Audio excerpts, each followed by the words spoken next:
आज हम स्टार्ट करेंगे मॉडर्न एटॉमिक थ्योरी से, ठीक है। यानी कि जदीद जो मॉडर्न एटॉमिक थ्योरी दी गई है एटम से रिलेटेड डेल्टन एटॉमिक थ्योरी के बाद उसके 3 बेसिक पॉइंट्स थे। डेल्टन एटॉमिक थ्योरी के 4 बेसिक पॉइंट्स थे एंड मॉडर्न एटॉमिक थ्योरी के 3 बेसिक पॉइंट्स थे, जिसमें कुछ ड्रॉबैक थे जो कि क्लियर हुए थे। डेल्टन एटॉमिक थ्योरी के जो ड्रॉबैक थे वो क्लियर हुए थे इस एटॉमिक थ्योरी में, ठीक है। अब इन्होंने क्या बताया, सबसे पहला पॉइंट जो हमने डेल्टन एटॉमिक थ्योरी का पढ़ा था वो हमने ये पढ़ा था, उन्होंने बोला था कि एटम इनडिविजिबल एंड इनडिस्ट्रक्टिबल है, जबकि मॉडर्न एटॉमिक थ्योरी के मुताबिक ये बात जो है वो गलत साबित हुई थी। क्यों?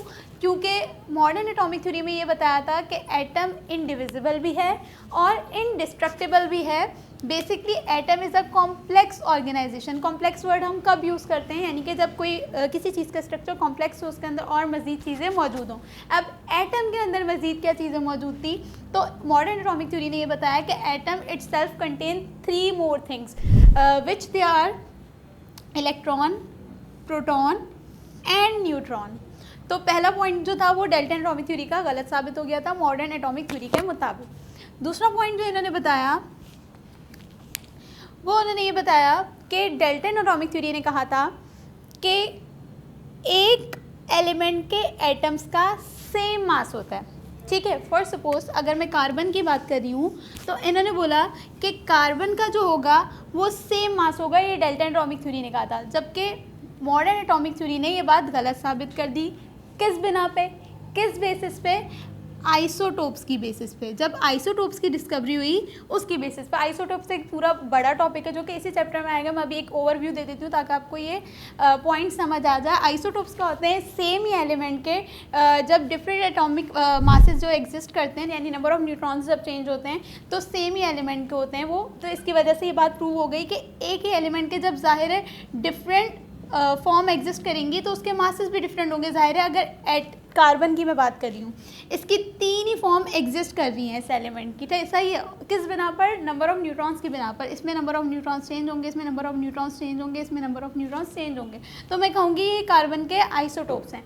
ज़ाहिर है जब नंबर ऑफ न्यूट्रॉन्स चेंज होंगे तो उनके मासेस भी चेंज होंगे। तो ये पॉइंट गलत साबित हो गया कि एक ही एलिमेंट का सेम मास होता है। इसलिए नहीं होता क्योंकि उस एक ही एलिमेंट के डिफरेंट आइसोटोप्स एग्जिस्ट करते हैं। तो ये पॉइंट गलत इस बिना पर साबित हुआ जब आइसोटोप्स की डिस्कवरी हुई। उसके बाद तीसरा पॉइंट इन्होंने बताया, ratio between atoms of various elements is not simple. Dalton atomic theory ने एक और बताया था, जब मैंने कंपाउंड्स का बताया था, उन्होंने बोला था कि उनका जो रेशियो होता है वो सिंपल होल नंबर फॉर्म में होता है, ठीक है। लाइक कोई ऐसा नंबर होगा जो सिंपल होल नंबर फॉर्म में एग्जिस्ट करेगा, लाइक 2, 3, 6 ऐसे। उन्होंने ये नहीं बोला था कि कोई भी एटम ऐसे नहीं एग्जिस्ट करेगा जैसे H 2.5, O 3.6, यानी कि सिंपल होल नंबर वाली उन्होंने बात नहीं की थी। तो ये पॉइंट भी गलत उनका प्रूव हो गया था कि सिंपल ज़रूरी नहीं है कि एलिमेंट जो है वो सिर्फ simple whole number ratio form में एग्जिस्ट करें, बल्कि इस फॉर्म में भी एग्जिस्ट कर सकते हैं। ये मॉडर्न एटॉमिक थ्योरी ने 3 बेसिक पॉइंट दिए थे। इनमें 2 जो स्टार्टिंग के पॉइंट्स हैं वो इंपॉर्टेंट हैं और याद रखने वाले हैं। एक आइसोटोप्स की डिस्कवरी से रिलेटेड और दूसरा एटम की कॉम्प्लेक्स ऑर्गेनाइजेशन से related. So this was all about the modern atomic theory which describes the structure of atom.